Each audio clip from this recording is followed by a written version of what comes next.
They had seen what they thought was the remains of Noah's Ark on Mount Ararat. Showed a large wooden structure. Jesus himself spoke about Noah and the flood as literal history. That was either Noah in the box. There also was a possibility that it was the bones of Adam.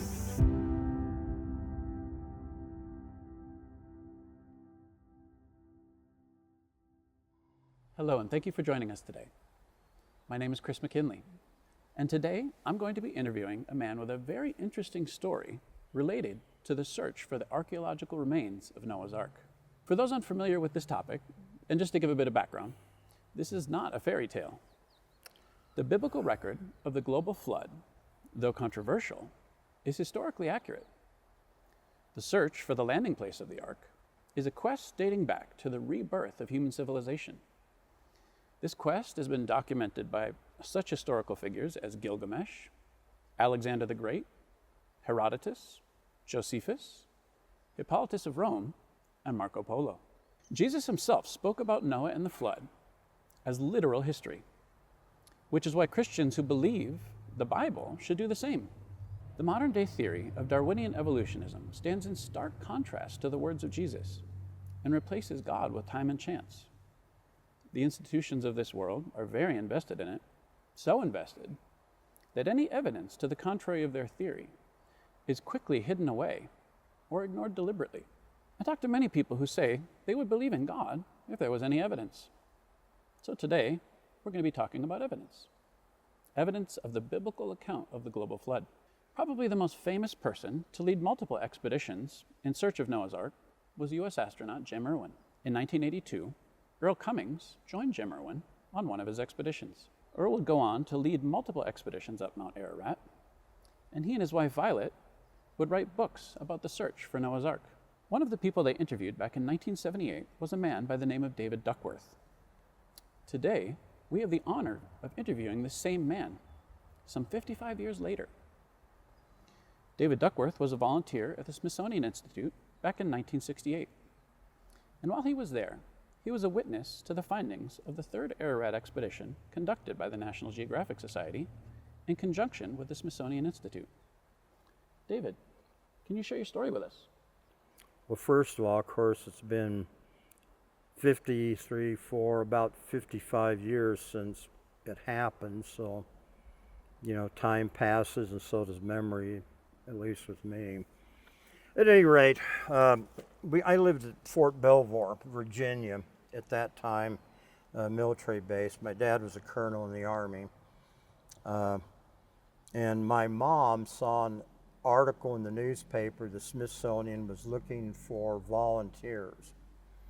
And she volunteered me because she thought I was laying around too much, which I was. And I was in the vertebrate paleontology division. My supervisor was Al Merrick, an archaeologist, and we cleaned fossils and dinosaur bones, and a lot more difficult than one would think, believe me.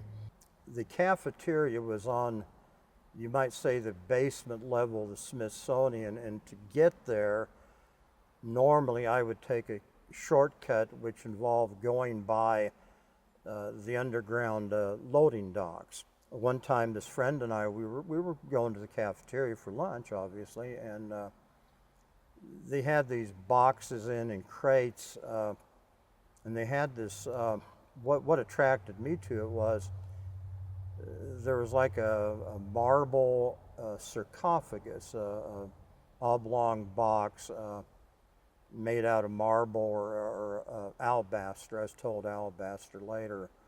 It was on a wooden sled, and then it was held down by metal bands with padding under them, and had a door, a sliding panel in one end that was recessed. It slipped down in there in grooves. Down there were also sealed boxes and wooden boxes, crates, and at least on one of them in purple it said Smithsonian National Geographic Mount Ararat.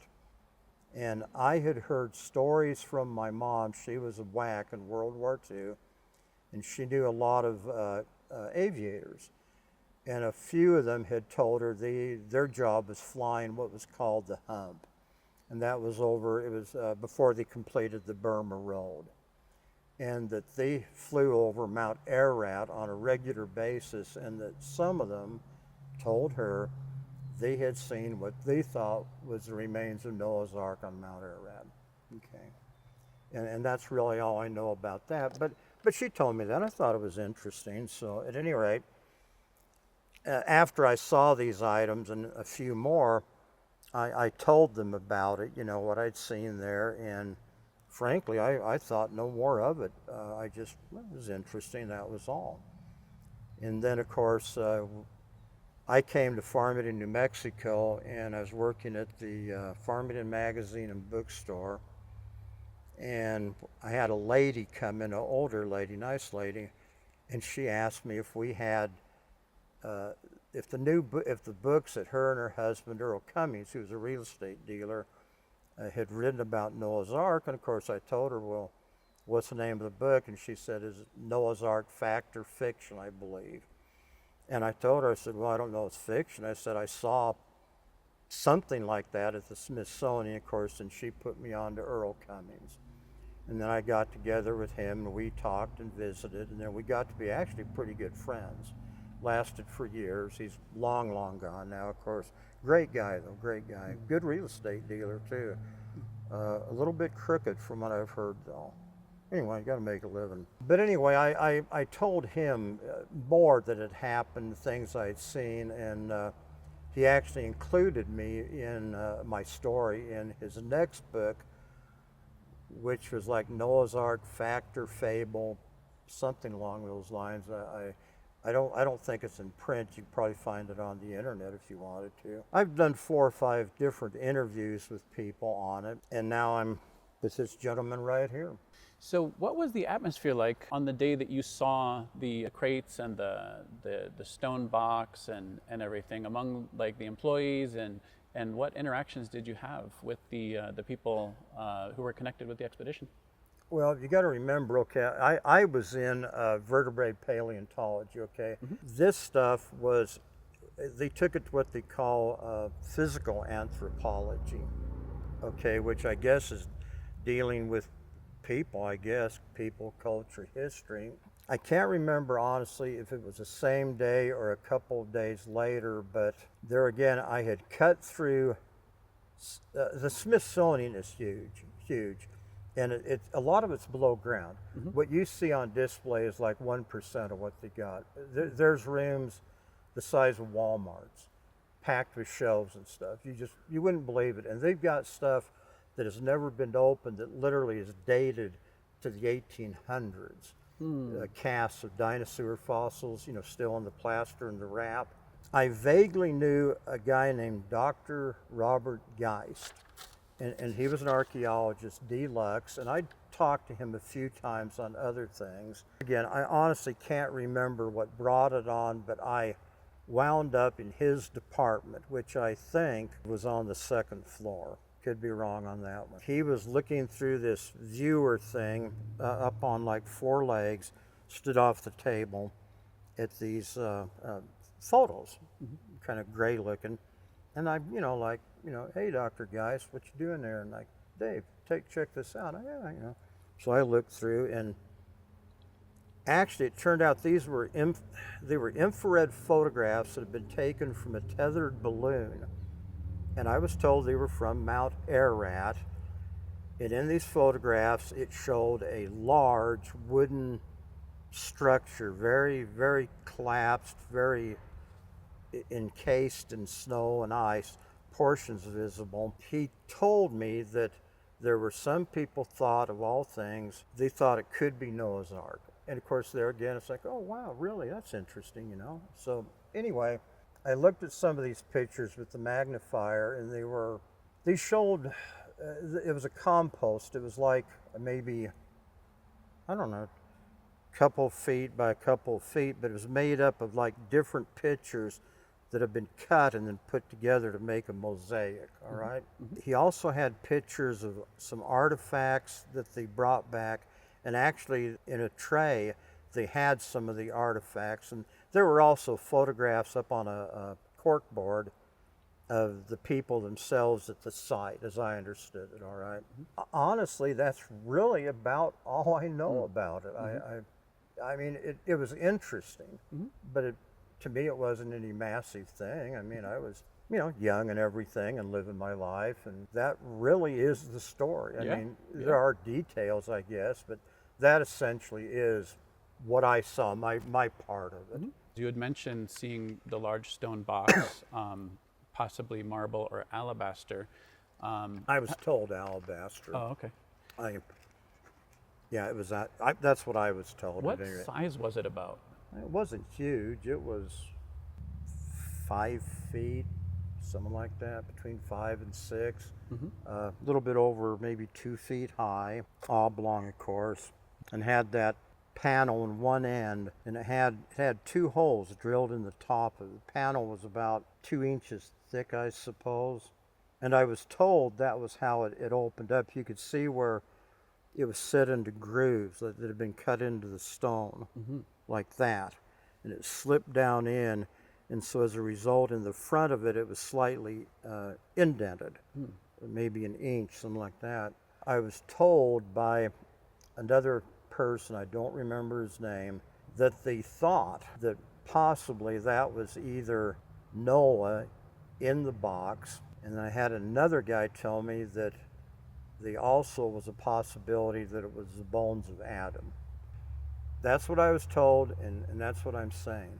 At that time at the Smithsonian, they had, when you'd walk in back, that's where I came in, up on one big wall, they had a big mural, very, very large mural, and it was showing the age of time, how it worked. Like I remember one thing it was like it showed was, it was the Empire State Building, and the Empire State Building, the bottom of it represented the creation of the earth, and on the top of it there was a postage stamp, and that was the time of humans. That was the difference. Beyond that, it was sort of like a circular picture, but they'd had some trouble with some of the religious people because it didn't show anything about the Bible. It was strictly archaeology. There was nothing like the time of Jesus or the creation or nothing like that, and they'd had some problems with them, and they referred to these people as robies because they wore these kind of a white, I saw them, they were like white padded robes with a hood, kind of like what Obi-Wan Kenobi wore in Star Wars. Very much like that, yeah. Where were they protesting, or? Yes, they were protesting. And later, okay, I was told by people what I'd seen, that at the Smithsonian, like in Las Vegas, what happens here stays here, okay? And they didn't want a bunch of troubles from crazies. That's fine with me. I mean, I don't care, But after this stuff came in, it did close down very quick. In fact, I went back to talk to Dr. Geist at least once or a few times, and I asked him about that, and he just said, well, he said, you saw what I showed. He said, I'm not going to say any more about it. He said, maybe keep it under your hat unless you want problems. So there again, it's no skin off me, so I didn't talk about it after that. So what was it that got you to eventually share your story? Well, I told my parents, about it, and then of course Violet Cummings and her book, and then of course Earl Cummings, who I think he came down the same day, I believe, and it kind of took off on a life of its own. There have been times where I've been misquoted, believe me. Not bad, but enough times to kind of make me careful of what I say. You'd mentioned some other artifacts that you saw. Can you describe some of them? There were pieces that looked like old wood. It was black. It was black as coal, but it was obviously, it had been worked on. It had been cut or sawn, and at least one of them did have a couple of holes in it, and even one had a part of a peg sticking out. That was that deal where Dr. Geist told me that he said that was one thing showed how old it was, because it was done with burning rather than drills. You know, there were some wooden artifacts, and there was like a pretty good sized piece of plank. There was one, it was sort of like a triangular piece of wood, pretty bad shape, and there again, I was told it was an ancient level that theoretically you'd attach a string at the top, a weight at the bottom, and then you could, by tilting it, it would show whether you were off center or not. I believe there was a hammer, and it didn't look, I mean, it wasn't like our hammers, obviously. It was, frankly, what it looked to me like, it looked almost like something that a Native American would carry around to bash people's skulls in with, but it was made out of, I'm going to pronounce it wrong, a basset or something along those lines. A very hard, in fact, it's what they think the Egyptians used to carve out the pyramid blocks with. You know, you pound them out because it's harder than sandstone, and also it's what they used on Easter Island to make the monoliths. Interesting. And what did they look like?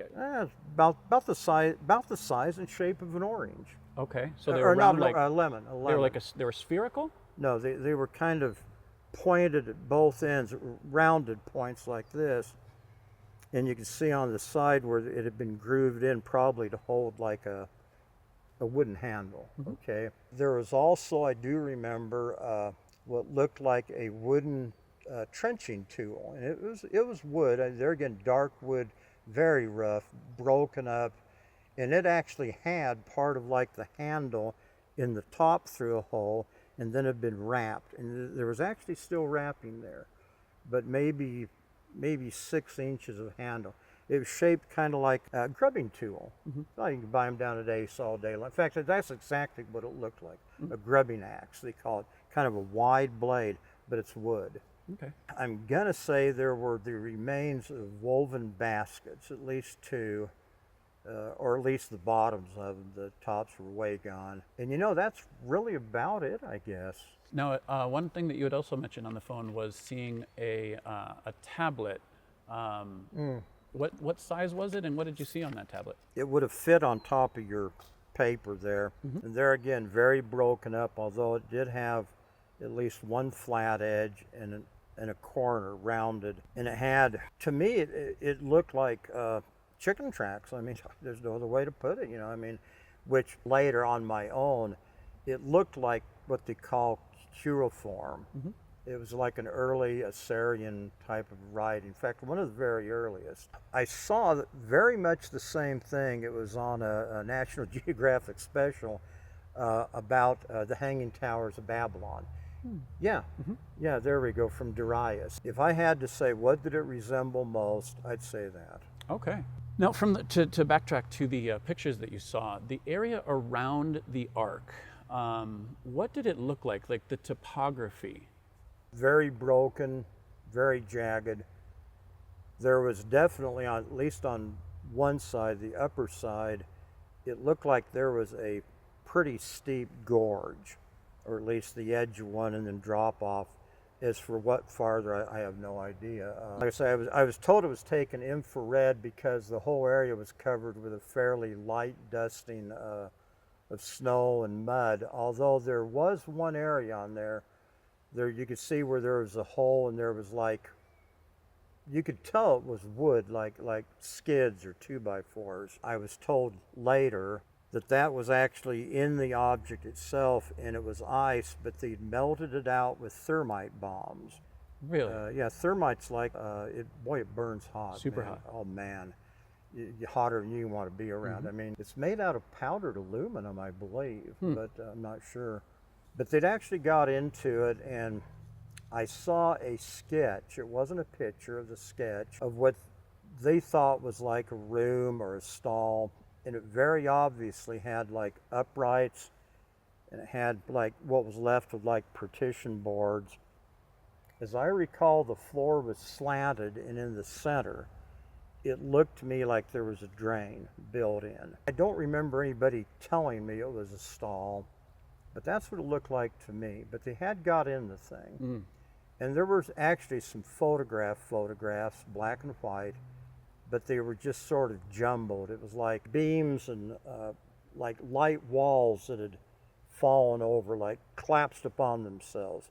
And you could actually see where there were like broken, jagged on the floor. And you said that the ark itself had been broken into two different sections as well. That's what it looked like to me. Well, it's interesting that you mentioned that, and if you don't mind, I just want to share just a testimony of a man named Ed Davis. And apparently he saw the ark in 1946, was taken up there by some Kurdish friends of his that he had been helping. And he said that he had seen it broken into two different sections, that he had seen different walkways and different partitions and three distinct decks in each section. There's an eyewitness account from 1946 of someone else who had seen something similar. George Stephen was a U.S. military trained remote sensing photo interpreter, and in 1989, after studying official satellite images of Mount Ararat, he concluded that there's two large man-made objects up there on the north side of the mountain, not metal and not rock, but perhaps wood, one at 16,000 feet and the other at 14,800 feet. So there is other eyewitness testimony to what you had seen in those pictures. So, unless I'm really mistaken, I think that testimony and that witness, he had a Kurdish man or Armenian, Earl called them Armenians. He went up there when it was an unusually warm time of year, and it was actually sitting in a pool of water is when he saw it. Mm. Now what I saw, there was no water that I saw, or at least I couldn't pick it out of the pictures. The one end, I don't know if front or back or it made any difference, but one end was just broken. It was either broken or smashed, or maybe it was deeper under and they couldn't get. I don't know. Now the other end looked to me to be a slight curve to it, not like a ship nowadays, but curved. And that was definitely broken. It even looked like there might have been a couple of supports holding it up, which I couldn't see clear enough. Mm-hmm. There was something like on one side for sure, like a brace, like this. So in other words, they as if they were trying to reinforce it and keep it from falling further, maybe? That was my thought. Mm-hmm. To me, it looked like where it was laying, that this end the ground itself had like dropped and it had done this. It was like that, mm-hmm. like that, mm-hmm. and that was facing downhill. But I don't know what was on the other end ground-wise. So what was the atmosphere of the staff? How did that change over the next few days after you saw the initially seeing the crates and the stone box and the artifacts? How did the atmosphere around the Smithsonian change? To me, it seemed like it got a lot quieter. And of course, normally, any kind of new discovery or any kind of new artifacts, is kind of the talk of the town. People weren't talking about it. Like I told you that, guys told me, keep it under your hat, that we just don't want problems. Now, why do you think they wanted to keep it under wraps? They didn't want to get mixed up with a bunch of evolutionaries, was one of the terms I heard. Mm-hmm. In fact, I think I was even told one time that, don't talk about it. We just don't want the evolutionaries harassing us nonstop or something similar to that. But there never was anything like, official, like you are not to speak of. It's just more like, hey, bud, what stays here, keep it here, man. We don't need problems with these people. I understand. So I'd done some research about a gentleman named Rainey Norbergen. He was a veteran news reporter. He spoke with a source who attended a high-level meeting in Washington, D.C., where Nat Geo and Smithsonian officials decided not to release, but rather bury everything found on Ararat, even though the 1968 expedition has been confirmed by 5 people in different locations who were in Turkey at the time and who crossed paths with members of the Ararat expedition team returning home, all of whom were told excitedly, you won't believe what we found, but we can't say anything. Now, you had mentioned that, on the phone that you had heard of, how do you pronounce it, Renee or Rainey? Rennie said what Rennie, I remember. okay. And how did that interaction go? Or what did you know about that situation? Not very well, believe me. he contacted me through Earl Cummings. We were friends by then. I mean, we went look at some archaeological sites around here, this area, which turned out to be phony, frankly.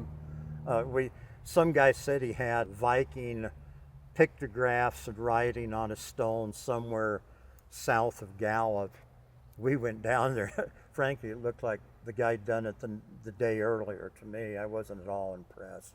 Neither was Earl, by the way. But this character, man, I was going to meet him down at the inn, a big motel in town. It's still there, but it's closed long ago. It was going to be an interview. He said, we're going to interview. I said, that's fine. So I showed up along with Earl. There were half dozen people there, which I didn't want.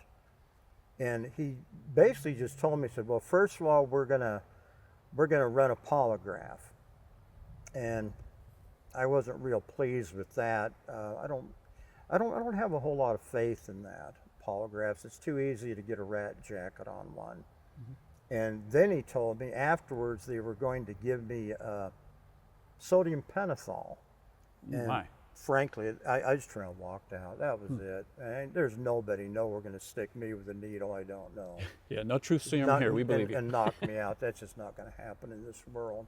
Right. In fact, Earl completely agreed with me, and I think in one of Earl's later books, I know him and this guy were not friends after this, and that he misquoted Earl on a lot of things, is what Earl told me and his wife too, and I have no reason to doubt it. So that guy, I don't know, maybe he's a fine guy, I don't know, but frankly, I personally had no use for him then, I had no use for him now. Got it.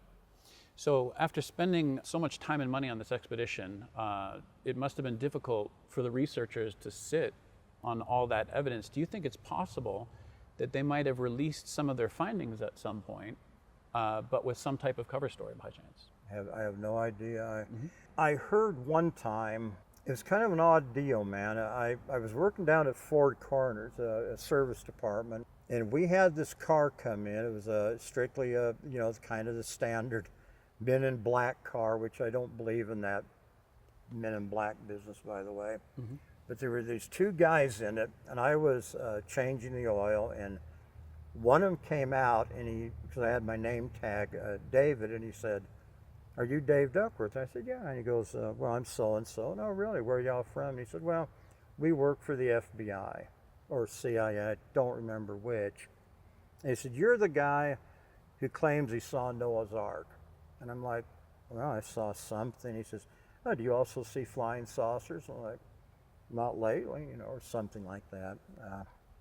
He told me that what I'd been talking about, the object that I saw that was very, very close to the Chinese border, and that part of the country, borders are kind of indistinct, and that it might be better if I just forgot it, which was fine with me. It didn't bother me any.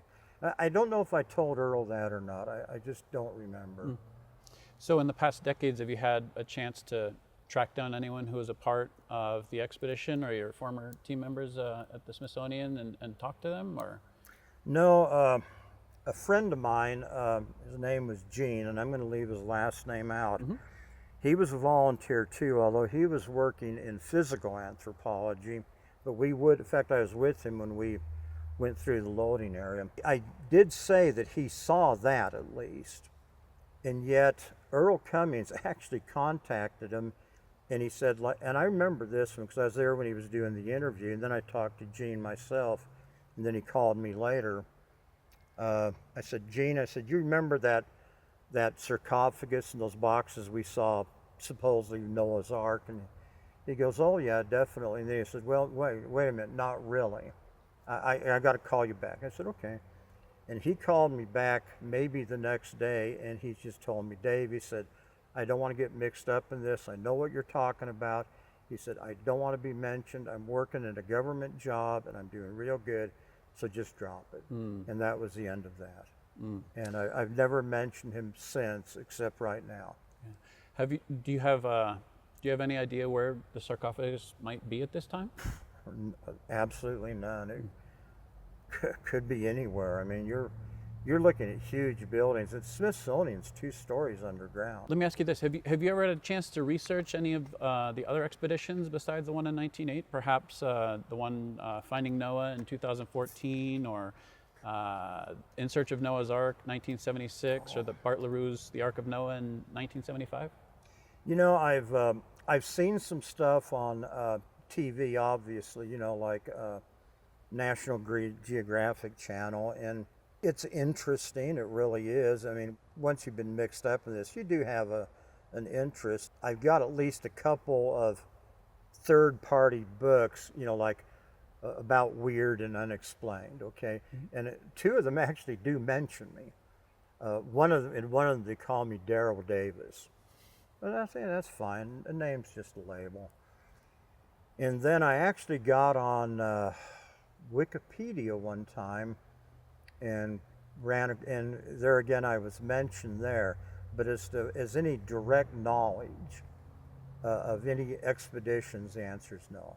Okay. I was not mixed up in them. Right. Quick one bit of detail on the sarcophagus. Did it have rounded edges, or did it have precision edges? Was it like rough, or was it smooth? Like, It was smooth. It was polished. okay. It was you know, it was square. You know, I don't remember it being like mirror or anything. It was old, I could tell that, because there were cracks in it and flaws. But it looked to me like somebody put some serious time into it. And then do you know if they ever made any efforts to translate the tablet? None. No idea. No Okay. idea. And was there any mention of Jim Irwin being a part of this expedition? No, none. Okay, just curious. That was a rumor I had heard. And overall, I mean, how has this experience affected your life? I guess in a way maybe minor notoriety.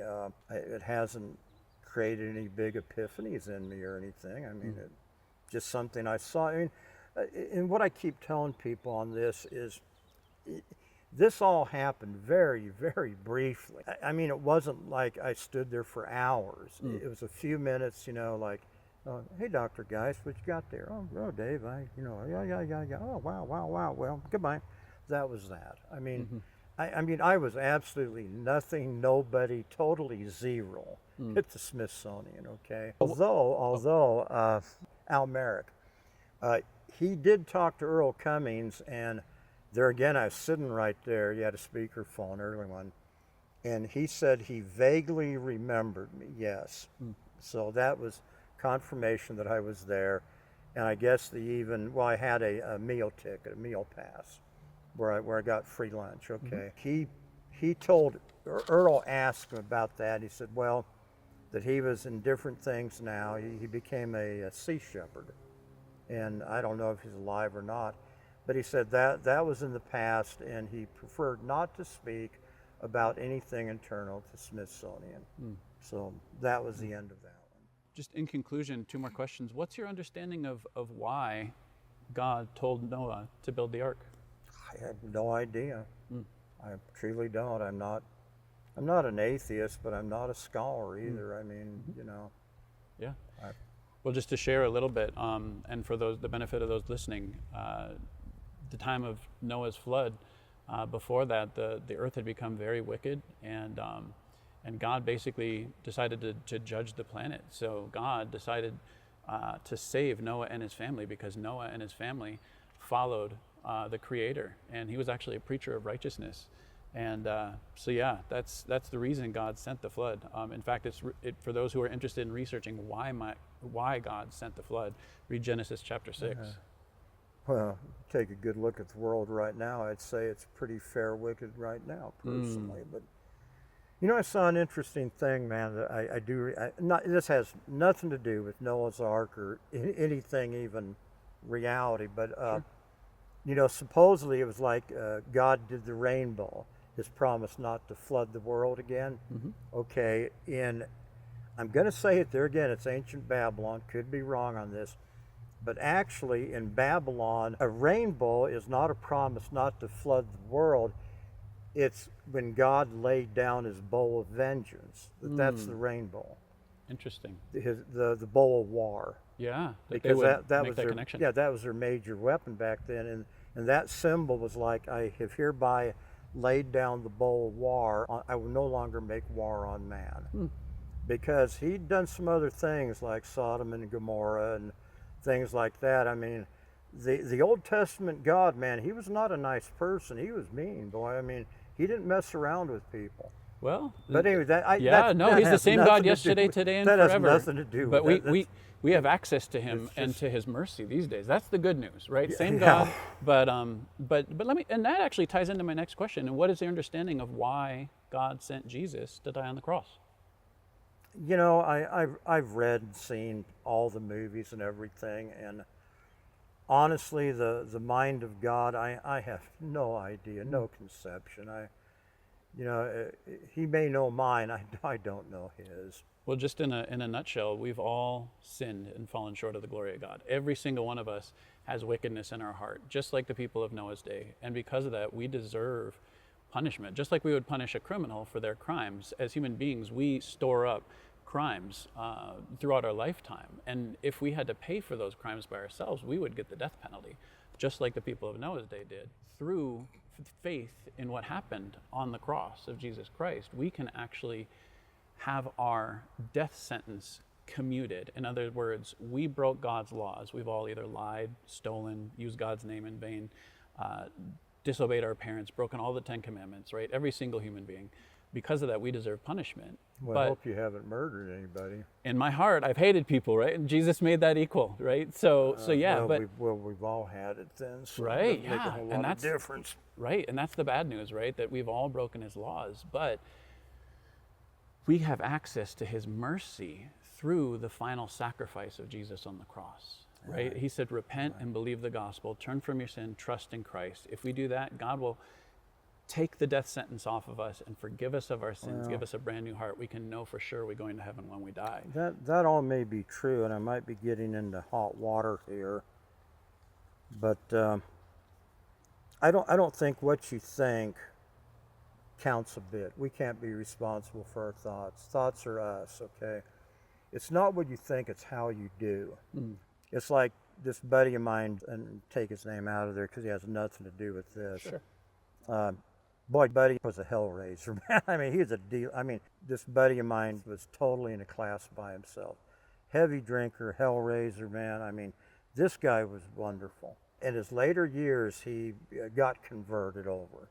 And I don't remember Pentecostals, I think. But anyway, and he started reading and studying the Bible, and he started crying in the Bible. And he told me one time, like, Dave, he said, I know I'm going to heaven. I said, I mean, I know who you are, man. We've hung together, and you may be going the other direction. He said, no.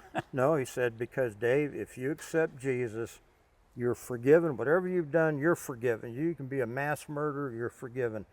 And to this day, no, it's not what you think, it's how you do. That's how you get judged.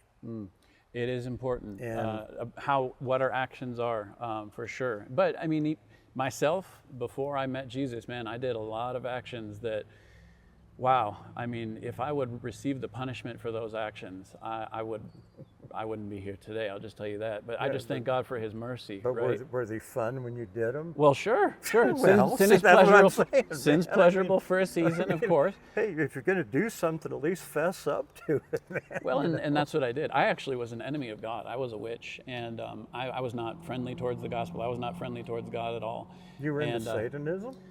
Well, I didn't know it was Satanism. So I practiced channeling, and my spirit guides, I didn't realize that at the time, right? I mean, I followed, what the world says to do, and the world's version of healing.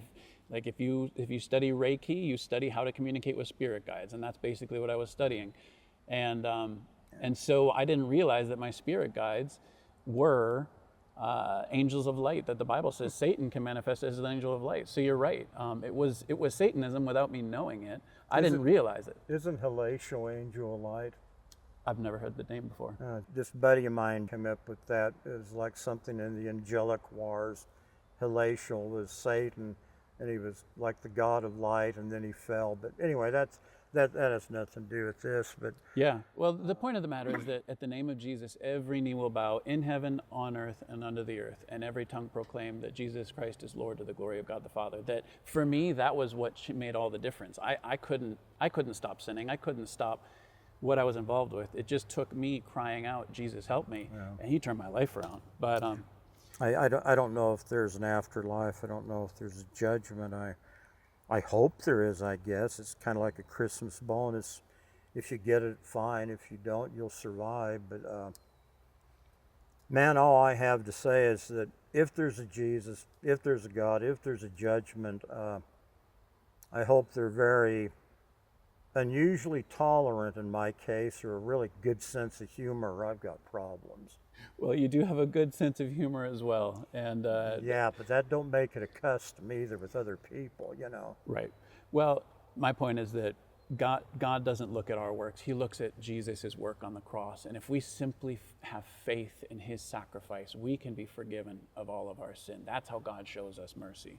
But I'll conclude with this scripture. It says in John 10:9, Jesus says, I am the door. If anyone enters by me, he will be saved. So just like there was one door in the ark, Jesus is the one door into our ark of salvation. Just like Noah and his family had to go through the one door to get up into the ark, God has mercy and grace available to the entire human race, to any who believe in the finished work of the cross of Jesus Christ.